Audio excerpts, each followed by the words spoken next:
Hello there. In this video, I wanted to share my test result. As you know, I have been doing a little bit of the carnivore diet. Well, not a little bit. I actually have been doing this for a couple months, and I want to show you my test results. So I'm going to go ahead and share that now. People are asking, how do you feel? And I mean, I feel amazing. As I mentioned in a previous video, I did it because I wanted the skin condition to improve, and my skin looks amazing. If you've seen it on my thigh, it looks awesome. It looks really great. But I did want to share with you my labs, because some people were asking, well, what's going on with your labs? How do your labs look? Well, I'm going to show you my labs, okay? So let me pull that up. Here we go. Okay, there we go. So as you can see right here, I have, in red, I put the previous lab markers. So I had labs done in May of this year, and then I have these in September 27th. So in all fairness, I started the eating plan right around, I want to say it was the end of July, the very first week of August, because we had a keto program, and I just recall, I'm going to do carnivore for a week, which ended up extending way longer, so almost 2 months. And I did eat some carbs, not a whole lot of vegetables so far.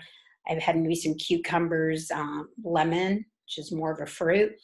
But anyways, we'll get into that at another time. But I just wanted to show you what my labs look like. And these are all my iron markers right here. And I've had problems in the past with having low ferritin, and I was losing hair. So the last time we ran them in May, they were 31. They went up to 70. So I'm stoked about that. Been struggling with that for quite some time. Here's my cholesterol. So the total cholesterol was 253. The HDL was 84. So the triglycerides were 33, and they jumped up to 40. So that's still fairly low, under 150. The HDL, you want them greater than 50, so mine were at 84, now they're at 81, that's still pretty good. Yes, the total cholesterol is higher. The LDL cholesterol was at 89, and it jumped up to 160. I'm going to explain that in a minute. And you have your cholesterol HDL-C ratio was 2.2, and now it's 3.1. It's still way under 5, so that's still good. And then you have your non-HDL cholesterol, which was 98 and more, almost doubled. So, but I'm not concerned about that, because really the more important thing to look at is your triglyceride HDL ratio. And the way you calculate that is you divide your triglycerides, like mine here were 40, to HDL. So it's, they say as long as you have like a 2-to-1 ratio, you're good. Closer to 1 is ideal. I'm below 1, so that's really good. So I'm not really worried about that. So I did want to show you, if you're concerned, I'll show you the rest of my labs here in a minute, but I am going to run a different panel for my cholesterol. Let me see if I can pull that up right now. So let's take a look at this here.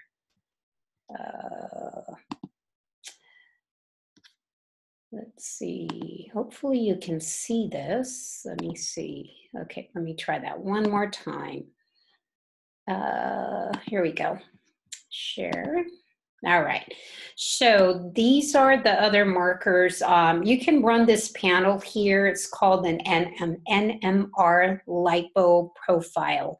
So here it is, and it's basically you're checking your cholesterol, so you could see cholesterol, total HDL, triglycerides, LDL, pretty much everything that we saw on the other one. However, you also will run the lipoprotein subfractions. Ideally, what you want to see The more important one is to look at the LDL particle number. So you want that under 1,000. So you can run this, and this is just a sample here, but this is another panel that I am going to run. Probably in a couple months, I will rerun my markers. I mean, most people that do like the keto lifestyle, carnivore will run their labs a couple times a year just to check their lipid panels. Sometimes more often. I check my labs a little bit more frequently than that, just because I biohack and I want to see what's going on with my body. And the other thing is the apolipoprotein B was more an indication of your LDL. So we'll check on that. But also, I didn't run the CRP this time, which you can. So I will run that. It's been pretty low for the most part. It's been under 1 for me. I will run it next time. However, I wanted to show, if you're really concerned about your cholesterol markers, take a look at this. So I'm going to go back to the other one. Let's go back to my labs here. Okay. So back to my labs. Whoops. I hope that's okay. So I hope we're back to my labs here. So back to my labs here. Keep in mind that this LDL cholesterol, I'm not really concerned because my triglycerides are low, my glucose is low, my hemoglobin A1C, which is right here, was 5.5. Okay, that's low. Ideally, I do want to see it closer to 5. So especially when I've been more keto for some time now, and I'm fat adapted, and so my body prefers fat as a fuel source. That is another reason that the LDL cholesterol will go up. There's certain, there's other reasons why it'll go up. When you have a low functioning thyroid, your LDL cholesterol will go up. 2, when you've got any type of parasitic infections in the gut, your LDL cholesterol will go up as well. So that's another reason. Genetically, if you have that issue, you'll see that LDL that's high as well. Some of the other things that I have noticed too when I see the LDL high, if you have like leaky gut, you have SIBO, you have H. pylori, you will see that the LDL will be high. I have been fighting that, and that's why I did this eating plan. My gut feels amazing now, but just looking at some of my other markers, I know that I still have some gut issues going on, so I will be working on those and checking my labs. Everything else looks good. My BUN, my kidney markers look great. Creatinine, this is the first time that I've actually had them, even it's a low range, at the lower range, but at least now in the range. I find that it was hard for me to hold on to muscle, so eating more protein now, I'm actually holding on and getting a little bit more leaner and more muscular. During this time, I did lose about 10 pounds, which is kind of a lot for me. So I was concerned because I don't want to lose weight. I just want to trim up, but I want to go back really quick to this LDL cholesterol and the triglycerides. Sometimes this will happen.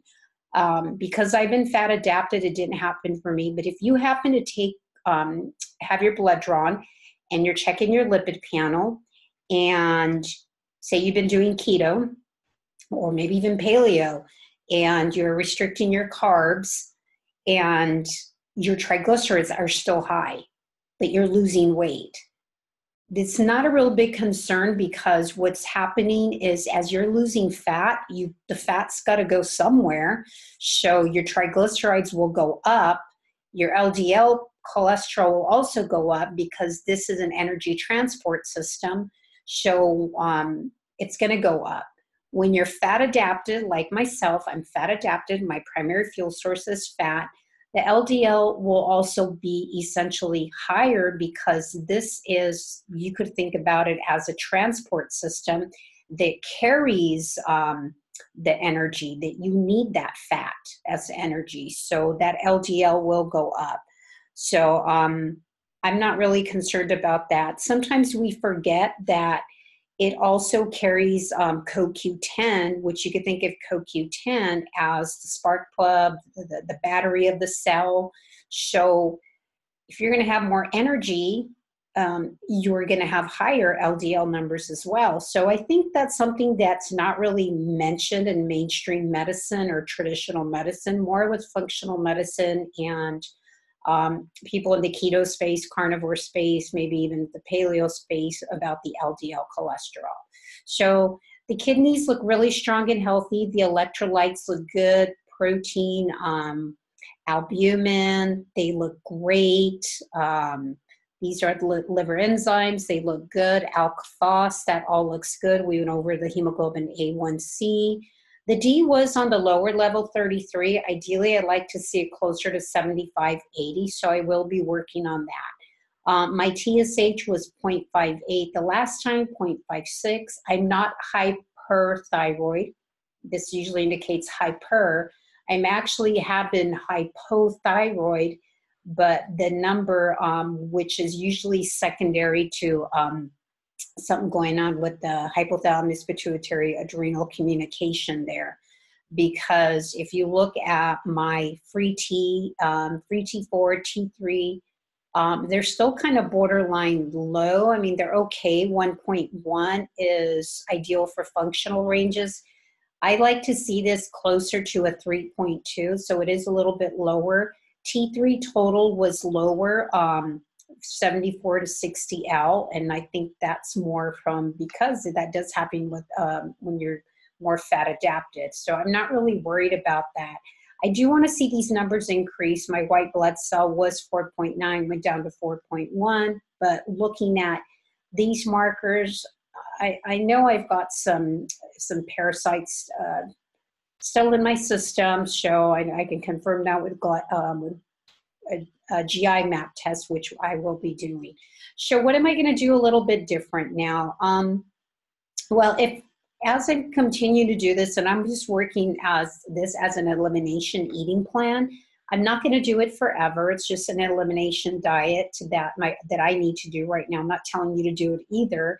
I think that's why you need to work with a practitioner so that you can be guided and know what you're doing. But I think it's important that I think the best eating plans are going to be like keto, actually dairy-free keto. Let's just put that out there, or a low-carb paleo, and carnivore as an elimination diet. So those are some great 3 to work with. And then you can add in like carb refeed days where you have maybe 1 or 2 days, just depending on your body, where you actually increase your carb intake. My carbs intake for years has been under 100.